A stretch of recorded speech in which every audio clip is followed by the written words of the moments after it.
है तो बहुत उत्तम। कबहु की करी करुणा नर देही, कभी भगवान करुणा करते हैं तो मानव जीवन मिलता है। 84 लाख योनियों में सर्वोत्तम योनि है मानव योनि, इससे बढ़ करके कोई योनि नहीं हो सकती। लेकिन ये सब होते हुए भी इसमें एक कमी है। बोले कमी क्या है? बोले कब आपके हाथ से बाजी चली जाए इसका कोई ठिकाना नहीं। बहुत अच्छा शरीर मिला है, मानव योनि मिला है, सब सोचने समझने और करने की क्षमता है तुम्हारे अंदर, लेकिन अगले क्षण जिंदा रहोगे कि नहीं रहोगे इसका कोई ठिकाना नहीं। ये इसकी कमी है, इसका ये बिग पॉइंट है। प्रहलाद जी कहते हैं दुर्लभम मानुषम जन्म, ये मनुष्य जन्म बड़ा दुर्लभ है, लेकिन अध्रुव है, अनिश्चित है, कब चला जाए कोई ठिकाना नहीं। क्षण भंगुर जीवन की कलिका, कल रात को प्रात खिली न खिली, रट ले हरि नाम अरी रसना, फिर अंत समय में ये हिली न हिली। अंतिम समय में ये जीव हिलेगी, राम का नाम ले पाएगी, इसका क्या ठिकाना। लोग कहते हैं महाराज हम बुढ़ापे में भजन करेंगे। बोले बुढ़ापे में क्या भजन करोगे? बुढ़ापे में कहीं भजन होता है? बुढ़ापे में मुंह में एक भी दांत नहीं रहेगा, राम राम कहोगे तो आम आम निकलेगा, राम भी नहीं कह पाओगे। मुंह में एक भी दांत नहीं, राम राम कहो तो आम आम निकले, और राम कहने की हिम्मत नहीं होगी। क्यों? बोले कभी कमर में दर्द, कभी घुटने में दर्द, कभी पेट में दर्द, कभी कहीं दर्द। नाना प्रकार की व्याधियां उस समय जब घेर लेती हैं तो व्यक्ति अपने व्याधि से मुक्ति की सोचता है, भगवान का स्मरण कहां होता है।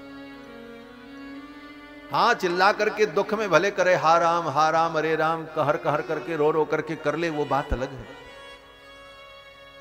लेकिन उसका क्या मूल्य होगा? बुढ़ापे में भगवान का भजन करने चलोगे तो भगवान भी क्या कहेंगे? क्या कहेंगे? बोले एक सज्जन हमारे यहां आए अयोध्या में महाराज, हमारे गुरु जी के पास, बूढ़े थे, रिटायर हो गए थे, किसी विभाग में काम करते, 70 वर्ष की अवस्था में आए। बोले महाराज अब दुनिया के सारे काम से मुक्त हो गए, बेटे भी अपने अपने काम में लगे हैं, और हमारी उनको कोई अब जरूरत भी नहीं है, इसलिए अब तो हम यहीं रह करके भजन करेंगे और आपकी सेवा करेंगे।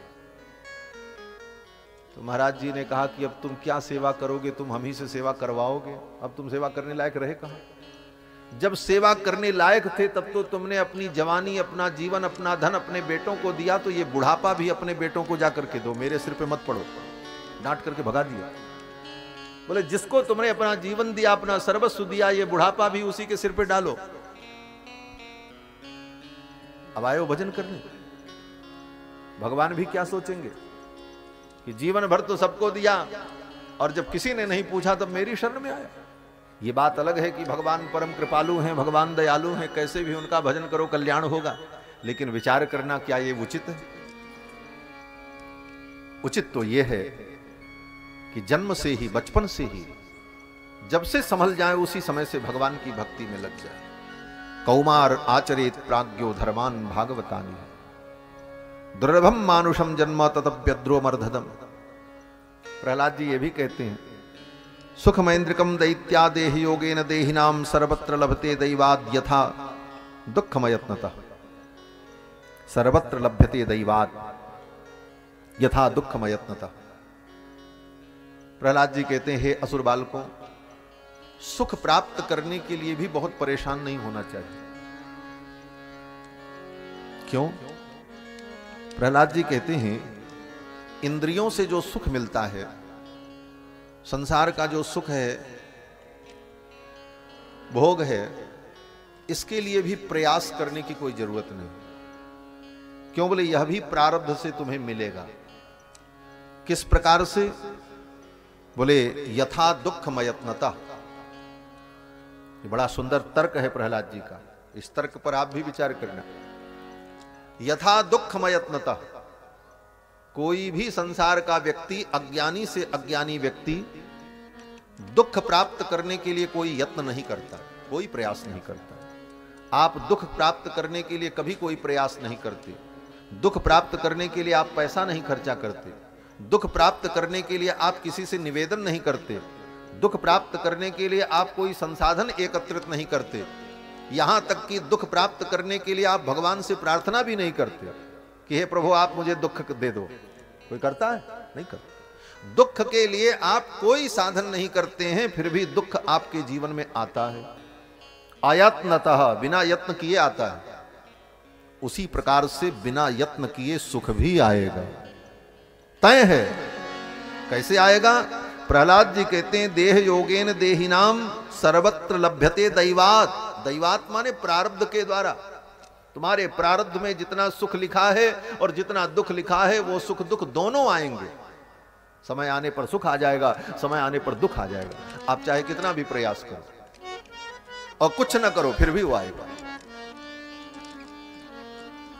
एक पंडित जी थे, लक्ष्मी जी की आराधना की कि हमें धन प्राप्त हो, बेटी का ब्याह करना है। चले गए तपस्या करने की, तपस्या करके लक्ष्मी को प्रसन्न करें, फिर धन मिलेगा तो बेटी का ब्याह करेंगे। अब आराधना करने में उनको बरसों लग गया। गांव के लोगों ने देखा पंडित जी पता नहीं कहां गायब हो गए, तो गांव के लोगों ने मिलजुल करके पैसा बटोरा और एकत्रित करके बेटी का ब्याह कर दिया। बेटी चली गई ब्याह करके। पंडित जी की तपस्या जब पूरी हुई, लक्ष्मी जी प्रसन्न हो गई। लक्ष्मी जी ने कहा वरदान मांगो। पंडित जी ने कहा मैं अपनी बेटी के विवाह के लिए, धन प्राप्ति के लिए आपकी उपासना कर रहा था, तो आप इतना धन दे दो कि मेरी बेटी का विवाह हो जाए। लक्ष्मी जी तो भगवती हैं। भगवती महालक्ष्मी ने कहा विप्र, जिस बेटी के विवाह के लिए तुमने तप किया उसका विवाह तो हो गया, वो तो अपने घर चली गई, कुछ और मांग लो। तो पंडित जी ने कहा अब हमें कुछ नहीं चाहिए, बेटी के विवाह के लिए ही चिंता थी, वो बेटी का विवाह हो गया, अब मुझे कुछ नहीं चाहिए। लक्ष्मी जी ने कहा तुमने कर्म किया है, इस कर्म का फल तो तुम्हें लेना ही पड़ेगा। तुमने आराधना की है तो इसका भोग तुम्हें भोगना पड़ेगा। पंडित जी ने कहा हम नहीं लेंगे। लक्ष्मी ने कहा इसका फल तो तुम्हें भोगना पड़ेगा, तुम्हारे विधान में। पंडित जी ने कहा क्या भोग है इसका? बोले इसका भोग यही है कि 1 वर्ष तक तुमको राजा बनकर के राज सुख भोगना है। पंडित जी ने सोचा ये लक्ष्मी जी भी क्या बोलती हैं, 1 वर्ष तक राजा बनकर के राज सुख, मेरे जैसे दरिद्र को कौन राजा बनाएगा, कहां मैं राजा बनने जा रहा हूं, ये तो कल्पना से परे की बात है। लक्ष्मी जी तो अंतर्धान हो गई। पंडित जी चल पड़े, लेकिन पंडित जी विद्वान थे, वेद पढ़ा था उन्होंने। हिरण्यवर्णाम हरणीम सुवर्ण रजतस्रजाम चंद्राम हिरण्यमयीम लक्ष्मीम जात वेदो मावह। लक्ष्मी की महिमा को उन्होंने जाना था। पंडित जी ने सोचा लक्ष्मी की बात झूठी तो नहीं हो सकती, वो भगवती हैं, उनकी वाणी मिथ्या नहीं हो सकती। अब 1 वर्ष के लिए हमको राजा बनना पड़ेगा, राजा बनकर के मैं राज सुख भोगूंगा, हमारा ब्राह्मण धर्म नष्ट हो जाएगा। हमारा जीवन तो तपस्या के लिए है, ब्राह्मण का जीवन तपोमय होना चाहिए, मैं क्या करूं? तो पंडित जी ने सोचा इससे अच्छा है कि मैं मर जाऊं। हाँ, मर जाऊंगा तो राजा बनने से बच जाऊंगा। अब देखो बुद्धि और प्रारब्ध अपना काम करता है। पंडित जी ने सोचा हम मर जाएं तो इस प्रारब्ध से बच जाएंगे, राजा नहीं बनना पड़ेगा। अपने से मरते हैं जाकर के तो आत्महत्या का पाप लगेगा, कोई मार दे तो ऐसे ही बिना कारण कोई किसी को क्यों मार देगा। तो पंडित जी को बुद्धि सूझी, बोले चलें राजा के यहां और चल करके राजा का अपमान करें, राजा के साथ ऐसा व्यवहार करें कि राजा क्रोध में आकर के हमें मृत्यु दंड सुना दे। तो राजा के द्वारा जिस किसी को दंड मिलता है तो उसकी अकाल मृत्यु नहीं मानी जाती, तो मैं अकाल मृत्यु से भी बच जाऊंगा। पंडित जी आए और सोचने लगे क्या अपराध करें कि राजा क्रोधित होकर के मुझे मृत्यु दंड दे, छोटे मोटे अपराध पर तो मृत्यु दंड देगा नहीं। तो पंडित जी को बुद्धि आई, सभा में पहुंचे, राजा दरबार में बैठा था, अपने सिंहासन पर दरबार लगा था।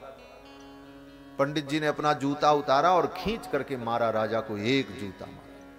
राजा ने, पंडित जी ने सोचा कि इतने के बाद तो अब मृत्यु दंड तय है, इससे बड़ा तो काम कोई कुछ हो नहीं सकता, इतना बड़ा अपमान राजा का कौन कर सकता है। जूता फेंक करके मारा, लेकिन जूता आते देखकर राजा ने सिर ऐसे कर लिया, जूता जाकर के छत्र के डंडे में लगा तड़ाक से, जो सिंहासन में छत्र लगा था, और उसी छत्र के डंडे में एक सर्पिणी, एक नागिन घूम रही थी राजा को काटने के लिए, दंश करने के। उसी नाग पर, उस सर्पिणी पर जाकर के जूता लगा, वो सर्पिणी नीचे गिरी और छटपट छटपट करके मर गई। राजा ने देखा, सेवकों ने पकड़ लिया पंडित जी को, तब तक देखा सांप मरा पड़ा है, जूता पड़ा। लोगों ने कहा पकड़ो पकड़ो, इस ब्राह्मण ने अपराध किया। पकड़ करके पंडित जी लाए गए उसी समय कुल पुरोहित को बुलाया गया। राजा ने कहा, महाराज ये कैसी घटना है, इस ब्राह्मण ने मुझे जूता मारा और ये नागिन मेरे सिंहासन में थी, ये मर गई जूता लगने पर।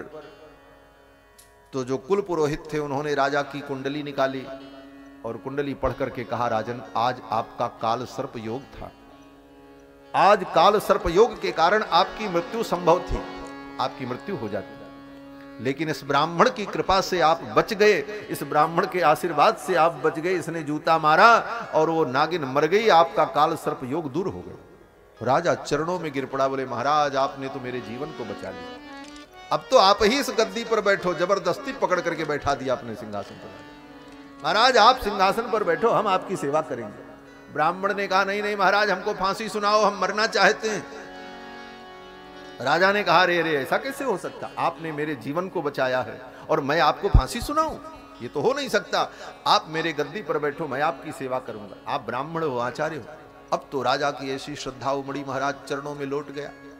और ब्राह्मण तो ऐसा प्राणी है इस पृथ्वी का कि थोड़ी सी कोई श्रद्धा प्रकट कर दे और सम्मान कर दे तो ब्राह्मण रीझ जाता है, उसके पास और कुछ नहीं। ब्राह्मण केवल सम्मान का भूखा है और श्रद्धा का भूखा है और उसे कुछ नहीं चाहिए। अगर कोई झूठी भी श्रद्धा दिखा दे तो उसके ऊपर वो कृपा कर देता है, भले उससे उसका नुकसान हो जाए। यही ब्राह्मण का धर्म है। तो ब्राह्मण को दया आ गई। ब्राह्मण ने कहा, जब इतनी सेवाएं करने को तैयार है, मैं इसको क्या कहूं। अब तो महाराज राजा उस ब्राह्मण की रोज सेवा करे, सिंहासन पर बैठावे, साथ में घुमावे रथ में लेकर के।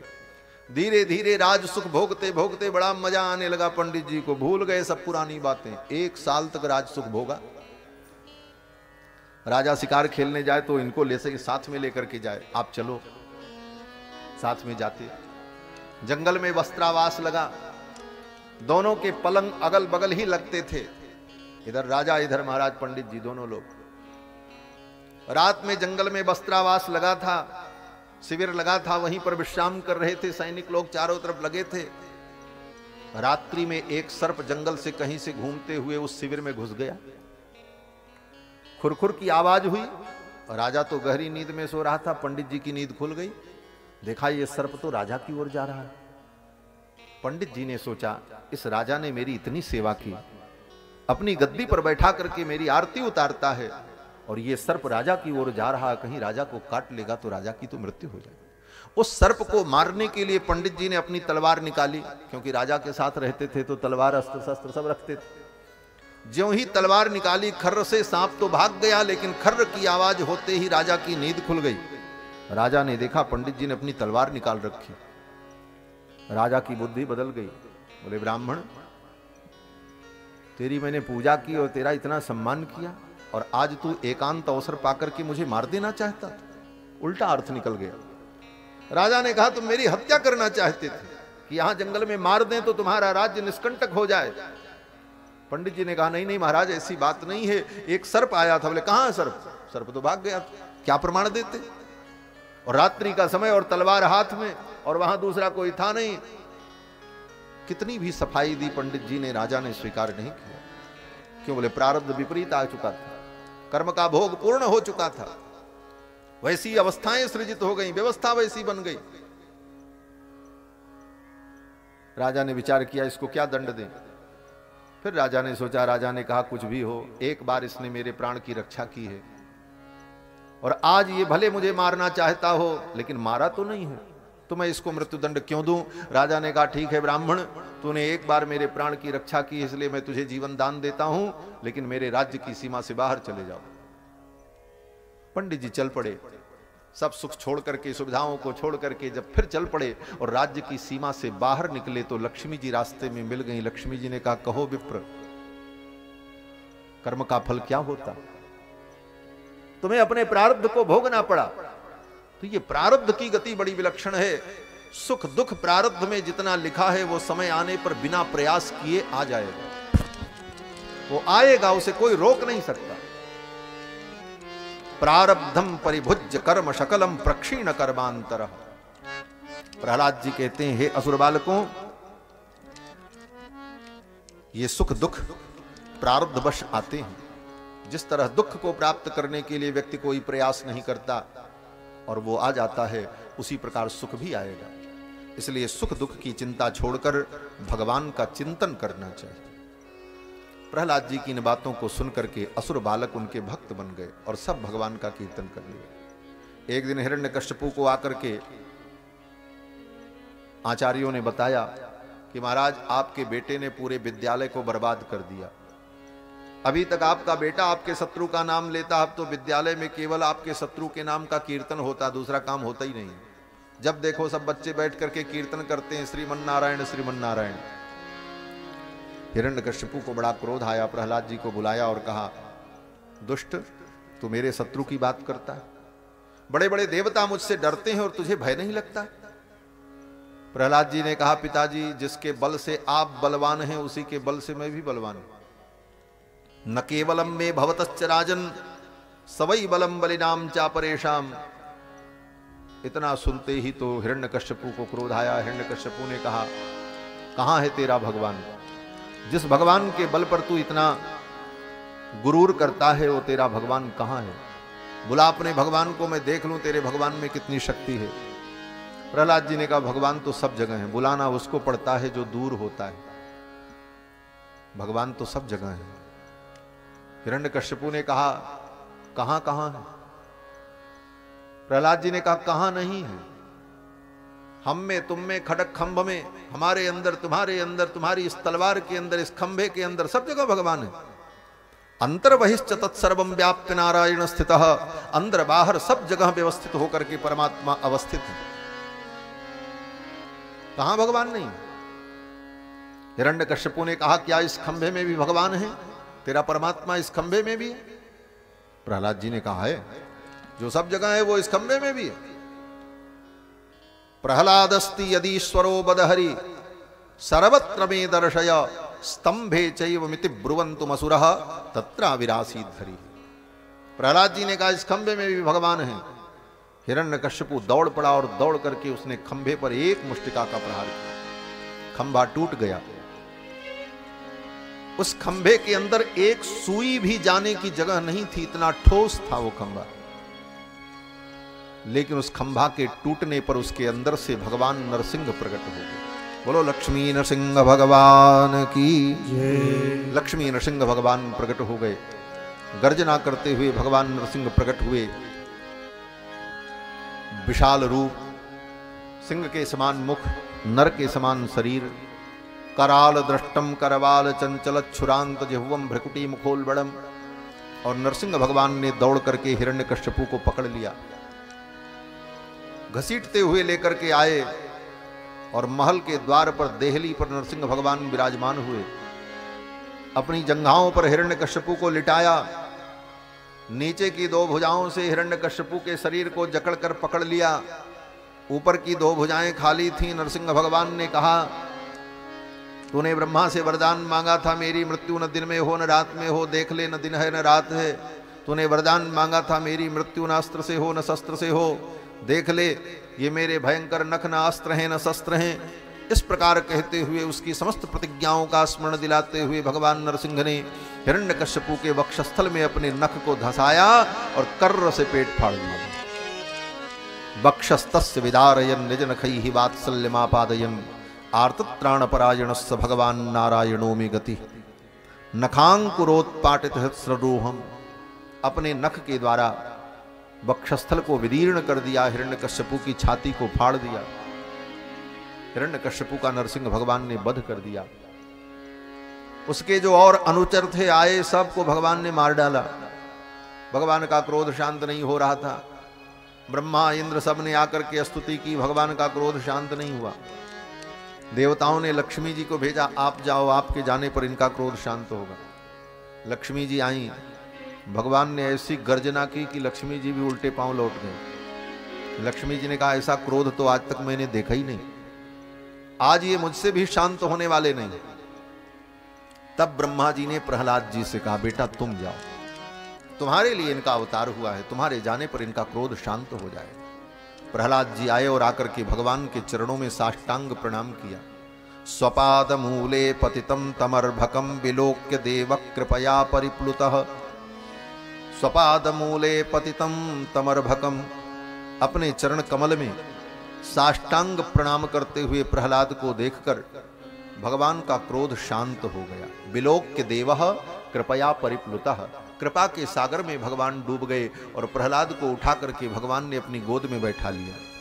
उत्थाप्य तच्छीर्ष्ण दधात कराम्बुजम, प्रहलाद को उठा करके भगवान नरसिंह ने अपनी गोद में बैठा लिया और प्रहलाद के सिर पर भगवान ने अपने हाथ को रखा।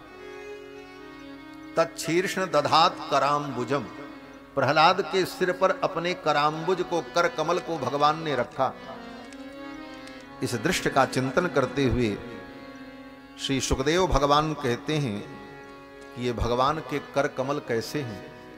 कहते हैं काला ही वित्रस्त धियाम कृता भयम, काला ही वित्रस्त धियाम,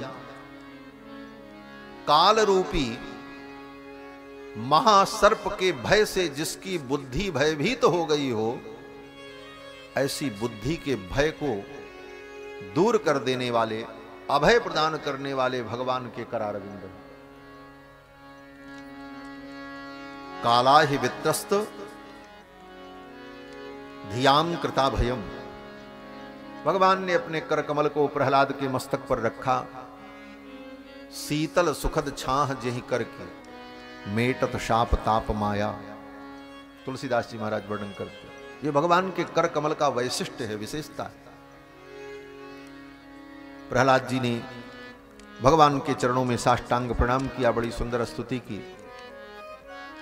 भगवान बड़े प्रसन्न हुए। भगवान ने कहा प्रहलाद मुझे आने में देर हो गई हो तो क्षमा कर देना। भगवान ने कभी किसी भक्त से क्षमा नहीं मांगी है, भक्त ही भगवान से क्षमा याचना में करते हैं, लेकिन प्रहलाद जी ऐसे भक्त हैं जिनसे भगवान ने क्षमा मांगी। भगवान ने कहा प्रहलाद कहां तुम्हारी ये छोटी अवस्था, 5 वर्ष की अवस्था, कहां इस दुष्ट की दारुण यातनाएं, लेकिन तुम्हारे आर्त वचन को सुनकर मैं दौड़ता हुआ आया हूं। अगर कहीं आने में मुझे विलंब हुआ हो तो बेटा मुझे क्षमा कर देना। ये भक्त वत्सलता भगवान। भगवान कहते हैं क्षंतव्य मंग यदि में समय विलंबः, अगर आने में मुझे विलंब हुआ हो तो बेटा क्षमा कर देना। क्वेदम बपुः क्वच वयः सुकुमारमेतत् क्वैताः प्रमत्त कृत दारुण यातनास्ते, कहां इस दुष्ट की दारुण यातनाएं और कहां तुम्हारा सुकुमार शरीर। लेकिन श्रुत्वा त्वदार्ति वचनम झटिति प्रयातः, तुम्हारे वचन को सुन करके मैं झट से आया हूं, दौड़ते हुए आया हूं। झटिति प्रयातः, फिर भी आने में अगर विलंब हुआ तो बेटा क्षमा करना। प्रहलाद जी कहते हैं प्रभु क्षमा तो मुझे मांगनी चाहिए। भक्त भगवान का बड़ा सुंदर संवाद हुआ। भगवान ने कहा वरदान मांगो, मैं तुम्हारे ऊपर प्रसन्न हूं, वरदान मांगो। कहो तो मैं तुमको ब्रह्मा बना दूं, शंकर बना दूं। ब्रह्मत्वम वा शिवत्वम वा विष्णुत्वम वापि दीयते, कहो तो मैं तुमको ब्रह्मा बना दूं, शंकर बना दूं, इंद्र बना दूं, जो कहो। भगवान तो सर्वसमर्थ हैं, उनके लिए असंभव क्या। बोले ब्रह्मा बनाने के लिए पहले वाले ब्रह्मा को हटाना पड़ेगा। बोले हटाना नहीं पड़ेगा। क्यों? बोले भगवान सर्वसमर्थ हैं, दूसरा ब्रह्मांड बना करके दूसरे ब्रह्मांड का ब्रह्मा बना देंगे। उनके लिए क्या है? एक नया पद सृजित हो जाएगा। परमात्मा सर्वसमर्थ हैं, उनके लिए कुछ असंभव नहीं। कर्तुम अकर्तुम अन्यथा कर्तुम समर्थ हैं भगवान। भगवान ने कहा तुम्हें मैं ब्रह्मा बना दूं, शंकर बना दूं। प्रहलाद जी ने कहा हमको कुछ नहीं बनना है, हम जो हैं सोई ठीक, हम तो आपके दास हैं। भगवान ने कहा कोई और वरदान मांग लो। तो प्रहलाद जी ने बड़ी अद्भुत बात कही है, जो भागवत का सार है, जो हमको आपको जीवन में समझना चाहिए। प्रहलाद जी कहते हैं प्रभु जो भक्त आपसे कुछ मांगता है वो आपका भक्त होता ही नहीं है। खारिज कर दिया पूरे प्रसंग को। प्रहलाद जी कहते हैं जो भक्त आपसे कुछ मांगता है वो आपका भक्त नहीं होता। तो भगवान ने कहा क्या होता है? प्रहलाद जी ने कहा वो बनिया होता है। यस्त आशीष आशास्ते न सभृत्य सवई बणिक, वो भृत्य नहीं है, वो आपका दास नहीं है, वो आपका भक्त नहीं है, वो बनिया है, बणिक है। क्यों? बोले बनिया जैसे व्यापार करता है, माल लेता है, पैसा देता है, पैसा लेता है, माल देता है, उसी प्रकार जो आपकी भक्ति करे और भक्ति के बदले में आपसे कुछ मांग ले, वो आपका भक्त है ही नहीं है, वो तो बनिया है, वो आपसे व्यापार कर रहा है। भगवान व्यापार की वस्तु नहीं है, भगवान प्यार की वस्तु है। व्यापार और प्यार में अंतर होता है। व्यापार में आदान प्रदान होता है, व्यापार में स्वार्थ होता है और प्यार में समर्पण होता है। प्यार में अपने प्रियतम का तर्पण होता है, प्यार में अपने प्रियतम को अपना सब कुछ अर्पण होता है और प्यार में अपने प्रियतम को सर्वस्व समर्पण होता है। प्यार और व्यापार में यही अंतर है। भक्ति क्या है? बोले प्रेम है। प्रहलाद जी कहते हैं, हे प्रभु, जो भक्त आपसे कुछ मांगता है वो आपका भक्त नहीं होता, इसलिए मैं आपसे क्या मांगूं? ऐसी निष्कामता प्रहलाद जी। भगवान ने कहा, प्रहलाद मेरी प्रसन्नता के लिए मांगो। भगवान भी अड़ गए। भगवान ने कहा, मेरी प्रसन्नता के लिए मांगो, मैं तुम्हें कुछ दूंगा तो मुझे प्रसन्नता होगी, इसलिए मांग लो, मैं जानता हूं तुम्हें कुछ नहीं चाहिए। प्रहलाद जी ने कहा, ऐसी बात है, आप मुझे दे करके क्यों प्रसन्न होना चाहते हो? तो भगवान ने कहा, प्रहलाद, ये संसार के भिखारियों को देते देते तो मैं थक गया। दाता एक राम, भिखारी सारी दुनिया। भगवान कहते हैं, इन संसार के भिखारियों को देते देते मैं थक गया। बोले, संसार में बड़े बड़े भिखारी हैं महाराज, जो BMW से चलते हैं, वो भी भिखारी हैं। क्यों? बोले, मंदिर में जाते हैं तो भीख ही मांगते हैं भगवान से। एक भिखारी मंदिर के दरवाजे पर भीख मांग रहा था। एक बाबू साहब BMW से उतरे, मंदिर में जाने लगे। उस भिखारी ने कहा, साहब कुछ दे दो। उन्होंने कहा, लौट करके आते हैं तो देते हैं। मंदिर में गए और मंदिर में जाकर के भगवान के सामने स्तुति करने लगे, महाराज इतने करोड़ का मुनाफा हो जाता मेरा, आप कृपा करो इस नुकसान से हम बच जाएं। अपनी सारी व्यापार की, कारोबार की बात भगवान के सामने निवेदन कर रहे थे, भगवान से मांग रहे थे। लौट करके जब आए तो उस भिखारी के कटोरे में 10 रुपया जब डालने लगे तो भिखारी ने कहा, बाबूजी ये लेते जाओ। बोले, क्यों? बोले, आप भी मेरे ही समान हो, आप भी तो भीख मांगते हो। बोले, अरे मैं भीख मांगता हूं, मैं उद्योगपति हूं। उस भिखारी ने कहा, अभी आप भगवान के सामने भीख ही तो मांग रहे थे, तो तुम्हारे में और हमारे में अंतर क्या है? तुमसे अच्छा तो मैं हूं कि कम से कम भगवान से नहीं मांगता हूं, भगवान के द्वार पर बैठा रहता हूं, मांग करके काम चला लेता हूं। तुम तो मुझसे भी बड़े भिखारी हो कि जिसने आज तक तुमको दिया उसी से फिर भीख मांगने गए। भरोसा नहीं तुम। बंधुओं, भगवान से मांगने की जरूरत नहीं, भगवान बिना मांगे देते। जिस दिन तुम पैदा हुए तुम्हारे मुंह में दांत नहीं थे और पेट की आंतें कमजोर थीं, अन्न पचाने की क्षमता नहीं थी, मुंह में दांत नहीं थे अन्न को कूंचने के, उस समय भी तुम्हारा जीवन कैसे चलेगा इसकी व्यवस्था परमात्मा ने की। मां के स्तन में दुग्ध प्रकट कर दिया पैदा होने के पहले, इस दूध को पी करके जिएगा। तो जिस परमात्मा को इतनी चिंता है कि तुम्हारा पेट कहां से भरेगा, इसके बाद भी भगवान से मांगो तो ये बुद्धि का दिवाला ही तो निकलना है। इसके बाद भी ना समझ में आवे। प्रहलाद जी कहते हैं, भगवान से क्या मांगे? भगवान कहते हैं, नहीं नहीं, तुम्हारे जैसे आप्त काम, पूर्ण काम, परम निष्काम को मैं कुछ दूंगा तो मुझे भी प्रसन्नता होगा, मेरी प्रसन्नता के लिए मांगो। तब प्रहलाद जी ने कहा, अच्छा अगर ऐसी बात है तो आपकी प्रसन्नता के लिए मैं मांगता हूं। राजी हैं हम उसी में जिसमें तेरी रजा है। अगर आप इसी में राजी हैं कि मुझे कुछ दे करके प्रसन्न होना चाहते हैं तो मैं मांगता हूं। तो प्रहलाद जी ने भगवान से मांगा। आप कहोगे अंत में प्रहलाद जी ने भी भगवान से मांगा, फिर हमारे में और प्रहलाद में क्या अंतर रहा?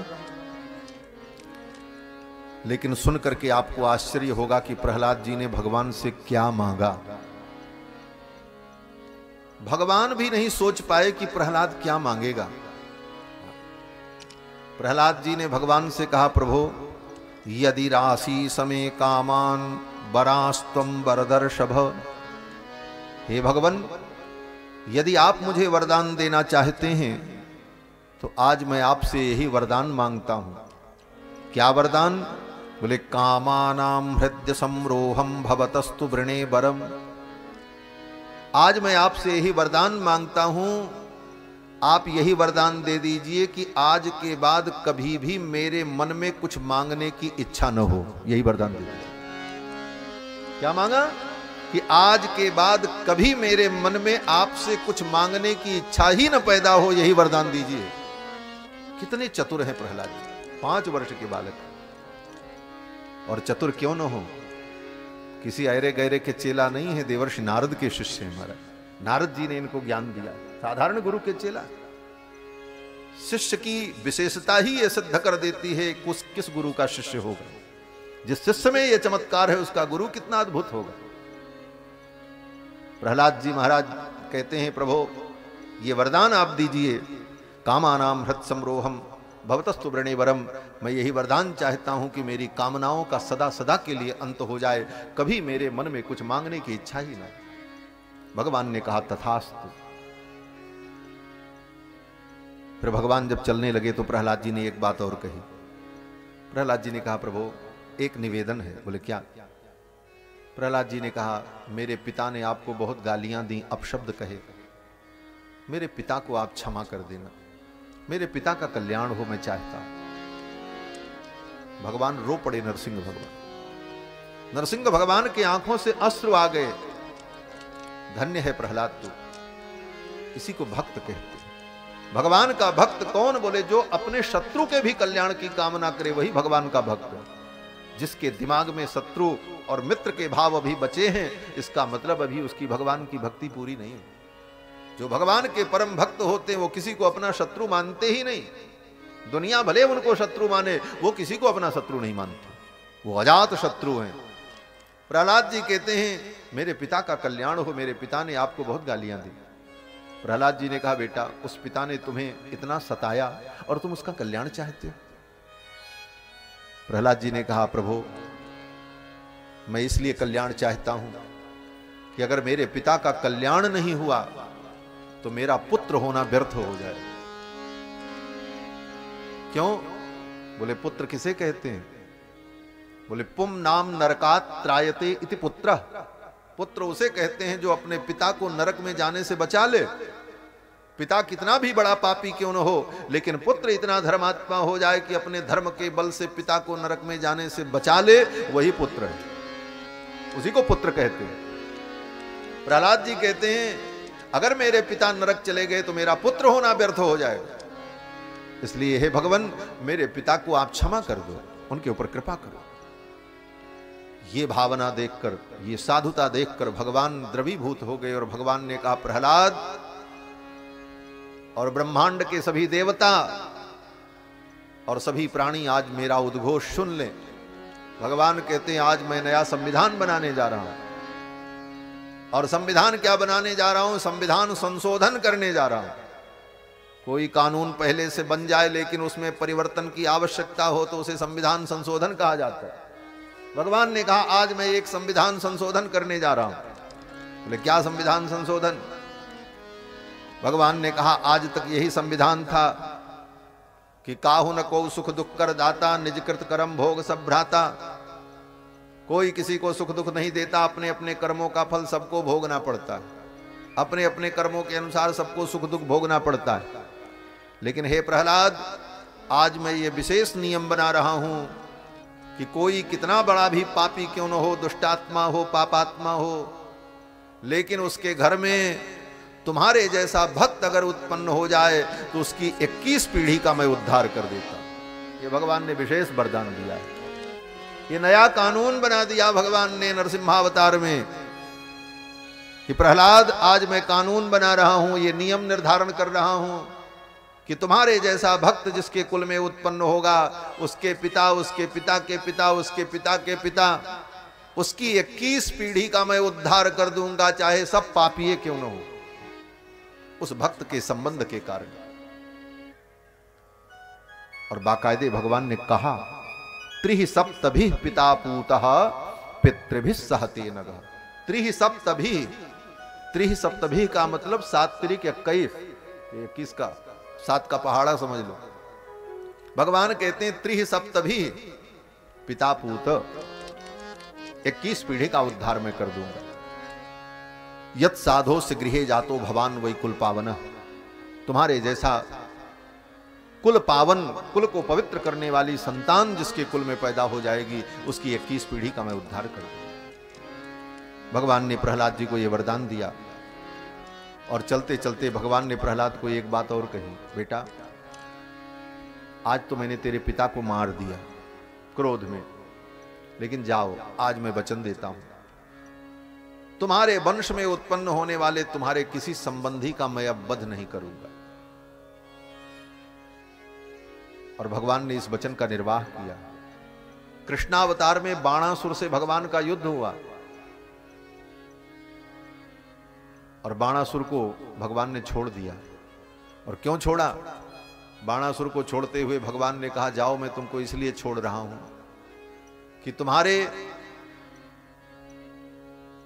प्रपितामह जो थे वो मेरे परम भक्त थे प्रहलाद, और उनको मैंने वचन दिया था नरसिंहावतार में, इसलिए मैं आज तुमको छोड़ रहा हूं। यही कह करके भगवान कृष्ण ने बाणासुर को छोड़ दिया। बाणासुर के पिता महाराज बलि, बलि के पिता विरोचन, और विरोचन के पिता प्रहलाद। प्रहलाद के प्रपौत्र को, बाणासुर को भगवान ने छोड़ दिया था कृष्णावतार में, मारा नहीं। क्यों? क्योंकि मेरे भक्त के वंश में उत्पन्न है। भगवान ने बड़ी कृपा की। ये सब चरित्र सुखदेव जी ने राजा परीक्षित को सुनाया। इसके बाद अष्टम स्कंद